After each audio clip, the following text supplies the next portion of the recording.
ओम श्री परमात्मने नमः। द्रोणाचार्य के पास जाकर दुर्योधन क्या वचन बोला, इसको आगे के श्लोक में बताते हैं। पश्यताम पांडुपुत्राणामाचार्य महतीं चमूम व्यूढ़ाम द्रुपदपुत्रेण तव शिष्येण धीमता।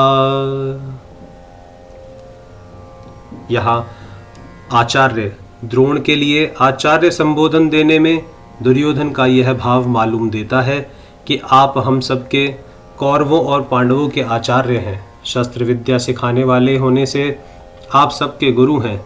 इसके लिए आप मन में किसी का पक्ष या आग्रह नहीं होना चाहिए। तव शिष्येण धीमता, इन पदों का प्रयोग करने में दुर्योधन का भाव यह है कि आप इतने सरल हैं कि अपने मारने के लिए पैदा होने वाले धृष्टद्युम्न को भी आपने अस्त्र शस्त्र की विद्या सिखाई है, और वह आपका शिष्य धृष्टद्युम्न इतना बुद्धिमान है कि उसने आपको मारने के लिए आपसे ही अस्त्र शस्त्र की विद्या सीखी है। द्रुपद पुत्रेण, यह पद कहने का आशय है कि आपको मारने के उद्देश्य को लेकर ही द्रुपद ने याज और उपयाज नामक ब्राह्मणों से यज्ञ कराया, जिससे धृष्टद्युम्न पैदा हुआ। वहीं यह द्रुपद पुत्र धृष्टद्युम्न आपके सामने प्रतिपक्ष में सेनापति के रूप में खड़ा है।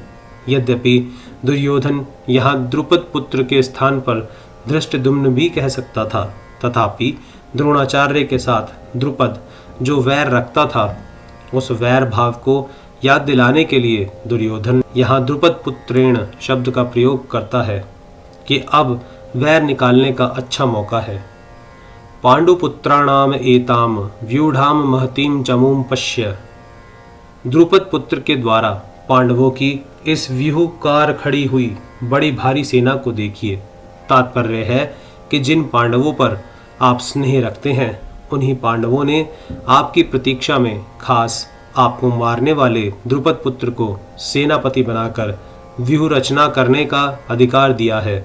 अगर पांडव आपसे स्नेह रखते तो कम से कम आपको मारने वाले को तो अपनी सेना का मुख्य सेनापति नहीं बनाते, इतना अधिकार तो नहीं देते, परंतु सब कुछ जानते हुए भी उन्होंने उसी को सेनापति बनाया है। यद्यपि कौरवों की अपेक्षा पांडवों की सेना संख्या में कम थी, अर्थात कौरवों की सेना 11 अक्षौहिणी और पांडवों की सेना 7 अक्षौहिणी की थी, तथापि दुर्योधन पांडवों की सेना को बड़ी भारी बता रहा है। पांडवों की सेना बड़ी भारी कहने में दो भाव मालूम होते हैं।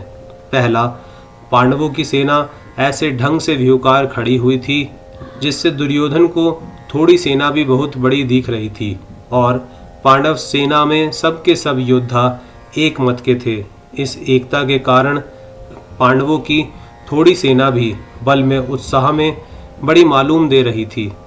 ऐसी सेना को दिखाकर दुर्योधन द्रोणाचार्य से यह कहना चाहता है कि युद्ध करते समय आप इस सेना को सामान्य और छोटी ना समझें, आप विशेष बल लगाकर सावधानी से युद्ध करें। पांडवों का सेनापति है तो आपका शिष्य द्रुपद पुत्र ही, अतः उस पर विजय करना आपके लिए कौन सी बड़ी बात है। एताम पश्य कहने का तात्पर्य है कि यह पांडव सेना युद्ध के लिए तैयार होकर सामने खड़ी है, अतः हम लोग इस सेना पर किस तरह से विजय कर सकते हैं, इस विषय में आपको जल्दी से जल्दी निर्णय लेना चाहिए। जय श्री कृष्ण।